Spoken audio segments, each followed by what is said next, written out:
একদিন রাতে আমি আর আমার কাকা দুজনেই ঘুমাচ্ছিলাম। একবার হঠাৎ আমার ঘুম ভেঙে গেল। চোখ খুলে দেখলাম রাজেশ কাকা বিছানা থেকে উঠে ঘর থেকে বেরিয়ে গেলেন। জানি না কেন এই সময় রাজেশ কাকা কোথায় যাচ্ছেন। ব্যাপারটা জানতে আমার আগ্রহ বেড়ে গেল। আমিও ঘর থেকে বেরিয়ে এলাম। এই কথা জানতে দেখলাম রাজেশ কাকা আমার মায়ের ঘরের দিকে যাচ্ছেন। এবার আমার ব্যাপারটা জানার জন্য আরও বেড়ে গেল। রাজেশ কাকা কেন মায়ের ঘরে যাচ্ছেন তা জানতে এটা দেখার জন্য আমি মায়ের ঘরের জানালায় গেলাম। তার জানালা খোলা ছিল। আমি জানালা দিয়ে মায়ের ঘরে উকি দিতে লাগলাম। আমার মা বিছানায় ঘুমাচ্ছিলেন। এবার রাজেশ কাকা তার শার্ট খুলে বেল্ট খুলে দিলেন।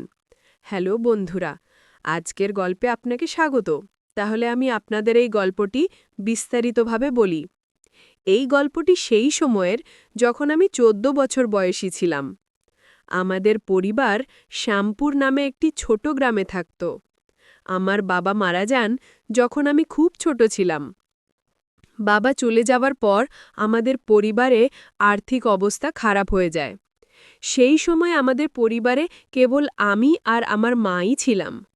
আমার মা পরিবারের দায়িত্ব নিজের কাঁধে তুলে নিয়েছিলেন এবং তিনি দিন-রাত কঠোর পরিশ্রম করতেন, যাতে আমরা দুজনেই কোনোভাবে বেঁচে থাকতে পারি। আমার মা গ্রামের কিছু বাড়িতে কাজ করতেন।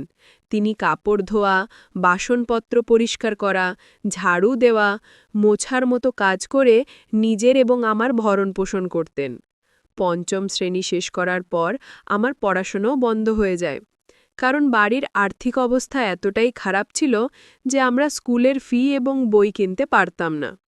আমার মা আমাকে স্কুল থেকে বের করে দেন এবং তারপর থেকে আমি সবসময় তাকে সাহায্য করতে শুরু করি। যখনই সে কোনো বাড়িতে কাজ করতে যেত, সে আমাকেও সাথে নিয়ে যেত। এই কারণে আমি ধীরে ধীরে তাকে তার কাজে সাহায্য করতে শুরু করি।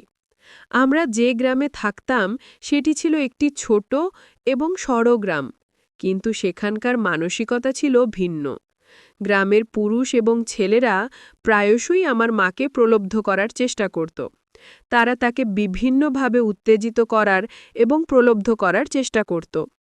কিন্তু আমার মা খুব শক্তিশালী এবং গর্বিত ছিলেন। তিনি কখনো কারো দিকে মনোযোগ দিতেন না। তিনি সর্বদা তার কাজের দিকে মনোনিবেশ করতেন এবং কারো সাথে খুব বেশি কথা না বলার চেষ্টা করতেন। আমার এখনও সেই সময়টা খুব ভালো মনে আছে, যখন কিছু রাজনীতিবিদ এবং গুন্ডারা আমার মায়ের উপর খারাপ নজর রেখেছিল। তারা তাকে তাদের ফাঁদে ফেলার চেষ্টা করেছিল, কিন্তু আমার মা কখনো কারো কথায় কান দিতেন না। তিনি আমাকে সবসময় শিখিয়েছিলেন যে আমাদের কখনোই কোনো ভুল কাজ বা ব্যক্তির সাথে যাওয়া উচিত নয়। আমাদের পরিস্থিতি যতই কঠিন হোক না কেন, তার এই শিক্ষা আমার হৃদয়ের গভীরে গেঁথে গেছে। আমার মা কেবল আমাদের আর্থিক অবস্থার উন্নতি করার চেষ্টা করেননি, বরং আমাকে সঠিক এবং ভুলের ধারণাও দিয়েছিলেন। তিনি একজন খুব সরল এবং সৎ মহিলা ছিলেন, যিনি কখনো কোনো ধরনের ভুল পথ অবলম্বন করেননি। মা সর্বদা কঠোর পরিশ্রম এবং সততা দিয়ে আমাদের জীবনের গাড়ি টেনে নিয়ে যান। আমার মায়ের এই কথাগুলো শুনে আমি খুব মুগ্ধ হয়েছিলাম এবং আমিও সিদ্ধান্ত নিয়েছিলাম যে যাই ঘটুক না কেন, আমি সব সময় তার মতো সততার সাথে আমার জীবনযাপন করব। একদিন রাতে যখন আমি আর আমার মা রাতের খাবার শেষ করে ঘুমাতে যাচ্ছিলাম, তখন কেউ আমাদের ঘরের দরজায় কড়া নাড়ল।